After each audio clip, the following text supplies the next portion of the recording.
When does it feel good to lose a client? Usually never. And yesterday I had a perfect example of why I do what I do and how I feel about it. And I'm here to share with you what we do. So I had some fantastic friends reach out to me a few weeks ago and say, you know what? We think that selling our home and buying another one is a good idea. Now, my role is to tell them what it would be like to sell their home, buy another home, how we can make that happen. And in the midst of this, I do believe that one of the roles that I play is to help them identify if that is a good idea. Now, what I will say about these folks is they're great friends of mine. I've known them for a long time. And, without getting too much into their personal information, I'm going to share with you a little bit of the story of what that looked like and why I truly believe that them not doing real estate was the best bet and helped me to sleep really good. So they called me up a few weeks ago and they said, Brian, we want to sell our home and buy another one. And I said, great. First thing that we're going to talk about is exit strategy. We can sell your house, that's easy. But what's it look like if you do sell? Where are we going? What are you going to be looking for? Let's get that set up, start that search, and then we can talk about selling your home. And so went over, we had a great sit-down meeting, looked at their home, all the upgrades. They've got an absolutely beautiful home. In that same process, also got a valuation of their home so that we could do what they call a net sheet and they could understand how much proceeds they would walk away from when they bought that when they sold that home so that they could buy the next home. Okay, so now we know about what their home is worth, about what they can put in their pocket and or use to purchase the next home. And now the search is on. So we identified what they're looking for, what's important to them. A big thing for them was minimizing the work that needed to be done, the maintenance that needed to be done, especially outside of the home. And at this stage in their life, they wanted to have some opportunities to have a little bit more room inside, not necessarily so they had maintenance, but so that they had room to do things that they wanted to do long term. And so we set up a search. We started having some conversations about properties that were coming onto the market that were available for sale. And we went and looked at some. The first one that we went and looked at was a really nice home, but these folks had not sold or bought a home in 20 years. And so they had some very good questions, and the types of homes that we were looking at were in associations. And so they had questions around associations, what that looks like, who pays what does what does our dues go towards, who has control over the associations. And ultimately, one of the homes that we looked at, the very first one, had very interesting parking. And the layout of where the front door was versus where the garage, and it really wasn't conducive to what they wanted to do long term in their life, which was have more people over, give opportunities for family to come over. It just didn't work, and that's okay, right? That's okay, but it also gave us opportunities to talk about what it is that they're looking for in the next home. What kind of spaces are important? Is the living room being larger or smaller more important?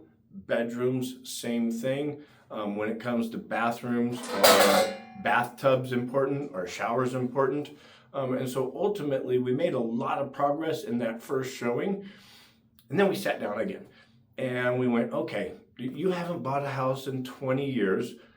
If you end up moving forward on this house or any other house, these are some of the things to consider when you're getting ready to write an offer. This is about how much earnest money you would need for this type of a home.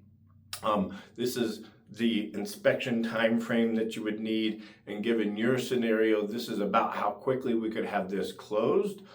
But we also need to list your home for sale. And so here are some considerations.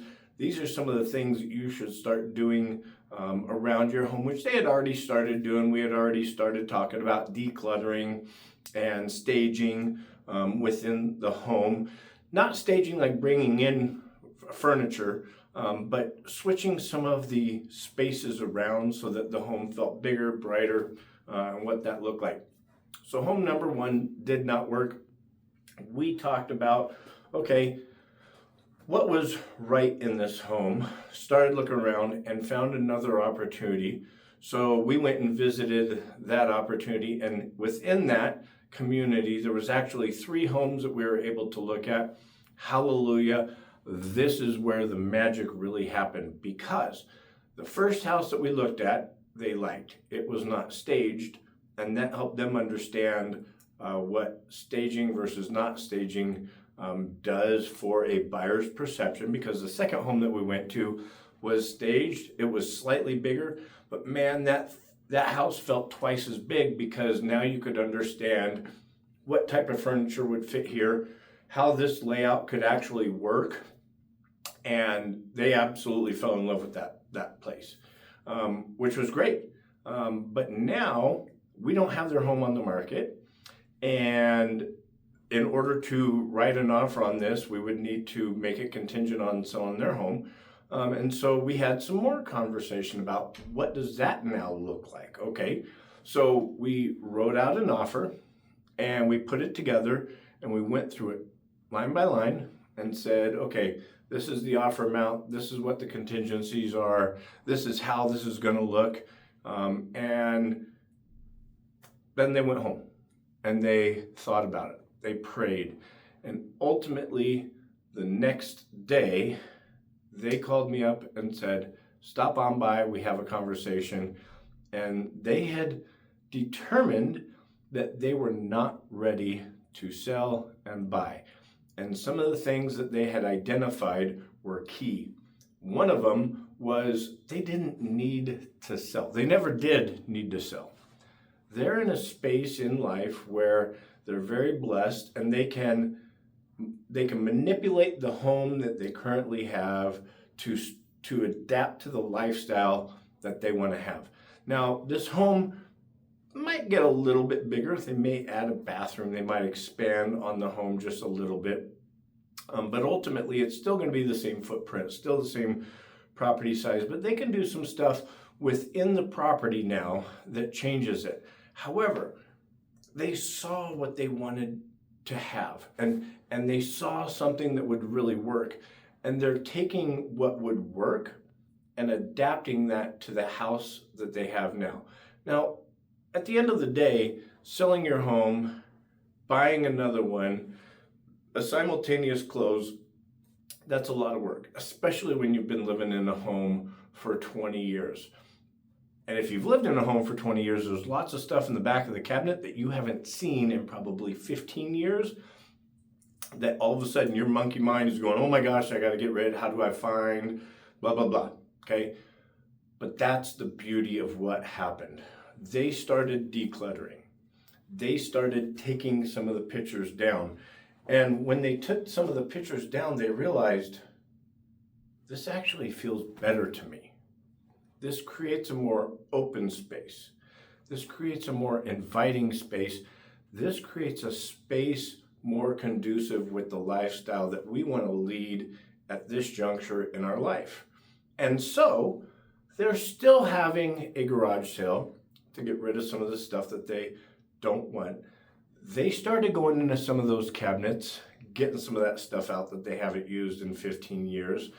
They have decluttered the house. They have taken down a bunch of the photos that when you live in a home for 20 years, you put one magnet on the fridge and then you put a second magnet on the fridge.